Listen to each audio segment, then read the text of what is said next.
Helena de Troia é certamente uma das figuras mais famosas da mitologia grega. Mulher essa cuja beleza lançou 1000 navios repletos de guerreiros rumo a Troia, e seu rapto foi o estopim para uma das mais famosas guerras da mitologia. Helena nasceu da união de Zeus e Leda, rainha de Esparta. Mas essa união foi bem inusual. Leda se refrescava à beira de uma lagoa, quando viu um belo cisne fazer seu balé nas águas.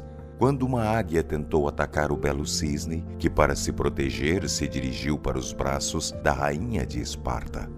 Leda achou delicioso o toque das macias penas e plumas da ave. Mas a ingênua princesa não sabia que este belo cisne se tratava de Zeus, transformado na ave. O grande deus em forma de cisne se uniu à jovem rainha e nela colocou sua semente divina.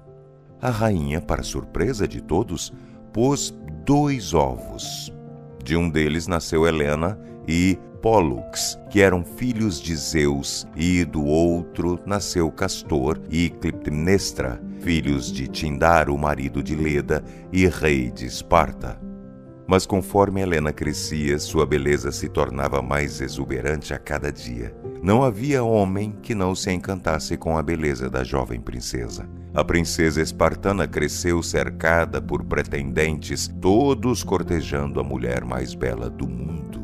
Mas um destes homens que se encantaram por Helena foi muito mais ousado que os demais. Este era o rei Teseu de Atenas, que já tinha certa idade e já tinha deixado seus melhores anos para trás. Juntamente com seu amigo Pírito, Teseu sequestrou a bela e jovem princesa de Esparta e eles desejavam tomá-la como sua nova esposa. Assim, a princesa Helena foi raptada pela primeira vez. Teseu e Pírito tiraram na sorte quem seria o afortunado a ter direito de se casar com a mulher mais bela do mundo. Mas eles não sabiam que os deuses já tinham outros planos para ela. Teseu foi premiado, mas ele não deixaria seu amigo ficar sem nada e garantiu que o ajudaria a conseguir conquistar uma mulher com uma beleza divina e que também fosse filha de Zeus. Assim, os 2 heróis incautos partiram para o submundo, atrás de Perséfone, a rainha do submundo. Teseu e Pírito acabaram sendo aprisionados por Hades, marido de Perséfone e senhor do submundo. Eles se tornariam prisioneiros naquele reino assustador.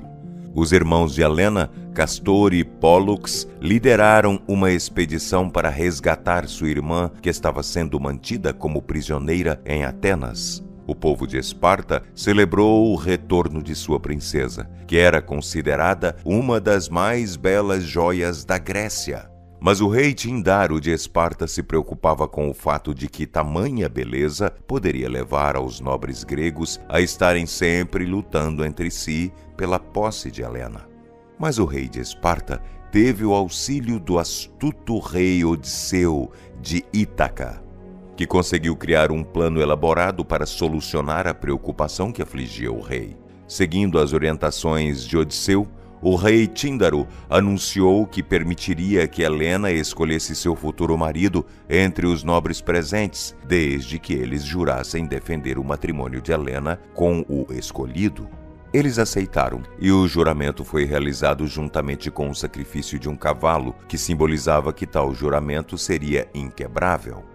Helena avaliou bem os pretendentes que vieram de toda a Grécia e, após passar todos em revista, ela declarou sua decisão. Ela escolheu o belo Menelau da casa de Atreu. A ingênua princesa de Esparta escolheu seu marido por sua beleza, e Odisseu e o rei contavam com esta ingenuidade, pois além de ser belo, Menelau também era irmão do poderoso rei Agamenon de Micenas, e nenhum outro homem na Grécia ousaria desafiar o irmão de um homem tão poderoso. O casamento de Helena e Menelau parecia correr bem, mas longe dali o destino de Helena estava sendo decidido. Do outro lado do mar Egeu, o príncipe Paris de Troia foi incumbido da tarefa de eleger qual era a mais bela das deusas do evento, que ficou conhecido como o Julgamento de Paris. Ele escolheu Afrodite como a mais bela, pois ela havia prometido a ele o amor da mulher mais bela do mundo. Esta era ninguém mais, ninguém menos que a rainha Helena de Esparta. As Moiras, as deusas fiadoras do destino, colocaram o príncipe Paris em direção a Esparta, em uma missão oficial em nome de seu pai, o rei Príamo de Troia. Lá ele foi recebido por Menelau com toda a hospitalidade, e ele apresentou sua belíssima esposa ao visitante. Ao vislumbrar o belo príncipe estrangeiro, o coração da princesa foi fulminado por uma flecha de Eros, que cumpria o desejo de sua mãe, a deusa Afrodite, que cumpria assim sua promessa feita ao príncipe. Quando Menelau teve que se ausentar para comparecer ao funeral de seu avô na ilha de Creta e deixou seu convidado aos cuidados de sua esposa, ele não sabia, mas estava cometendo o maior erro de sua vida. Pois logo depois de partir, Paris e Helena deram vazão a toda a paixão que estava sendo represada. Em um ato impulsivo, Paris raptou a rainha espartana e a levou juntamente com os tesouros de Menelau em direção a Troia. Menelau, o rei traído, exigiu que seu irmão, o poderoso rei Agamenon de Micenas, convocasse todos os reis da Grécia para se fazer cumprir o juramento feito sobre o corpo do cavalo esquartejado. Milhares de navios gregos foram jogados ao mar e rumaram em direção a Troia para resgatar Helena e restaurar a honra de toda a Grécia.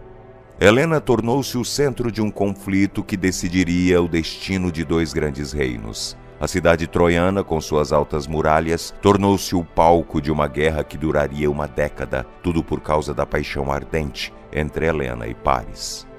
No entanto, a vida em Troia não era o idílio romântico que Helena poderia ter imaginado. Ela se encontrava dividida entre o amor por Paris e a nostalgia de sua terra natal. As consequências de suas ações pesavam sobre ela enquanto a guerra devastava as terras ao redor de Troia.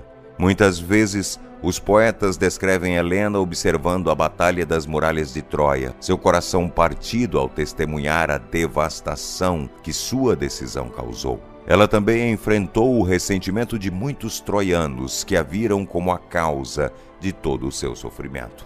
Por 10 anos, Helena viveu em Troia e recebeu do próprio rei Príamo o epíteto de Helena de Troia. Mas o tempo também fez com que Helena se arrependesse mais a cada dia de ter seguido Paris até Troia. Em um dos momentos mais marcantes da guerra de Troia, Paris desafiou os gregos a enfrentá-lo em combate singular.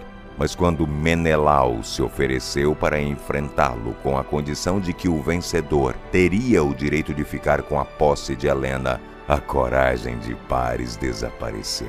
E ele se escondeu atrás de seu poderoso irmão Heitor. Compelido por Heitor a lutar pela honra de Troia, Paris enfrentou Menelau. O rei espartano humilhou o troiano em frente a todos, dando-lhe uma grande surra, e chegou a arrastar o príncipe pelo capacete.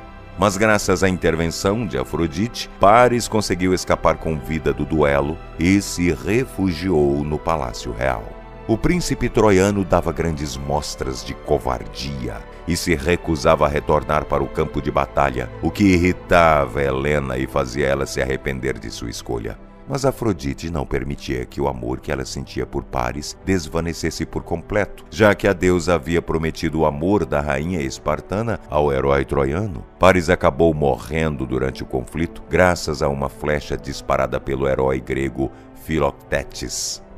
A morte de Paris tornou o destino de Helena ainda mais incerto, pois os filhos de Príamo passaram a brigar pelo direito a tomar Helena como esposa, e isso fez crescer ainda mais o ódio que as mulheres troianas sentiam por Helena. O príncipe Deifobo ganhou a disputa interna por Helena, e ela se viu sujeita às suas vontades. Nos últimos momentos da guerra de Troia, Helena ainda desmascarou Odisseu, que havia se infiltrado em Troia como espião, mas ela decidiu não o denunciar aos troianos e o rei de Ítaca acabou conseguindo roubar o palácio que protegia a cidade. Mas após 10 longos anos de conflito, a guerra de Troia teria seu sangrento desfecho com o ardil do cavalo de Troia. Os gregos invadiram a cidade escondidos no ventre do cavalo de madeira e deram início a um grande banho de sangue. Menelau invadiu o palácio real em busca de sua esposa traidora. Como Paris já havia morrido, coube a Deifobo o papel de vítima da fúria do rei espartano. Menelau desejava mais que tudo derramar o sangue da mulher que o desonrou. Mas quando ele se viu frente a frente com sua esposa, e ela ofereceu seu corpo para ser golpeado pela lâmina do rei espartano, ele fraquejou e não conseguiu concluir seu intento. Menelau decidiu perdoar Helena e levá-la de volta à sua terra natal. Ao lado de seu marido, ela reassumiu seu papel como rainha e voltou a ser chamada de Helena de Esparta.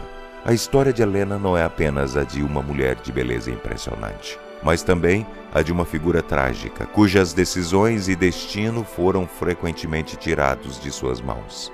Ela é lembrada tanto pela guerra que sua beleza causou, quanto pelo sofrimento que suportou. Através dos tempos, a história de Helena de Troia é cantada e recontada. Uma lembrança de como o poder das paixões humanas podem moldar e destruir destinos de uma pessoa e até mesmo de uma nação.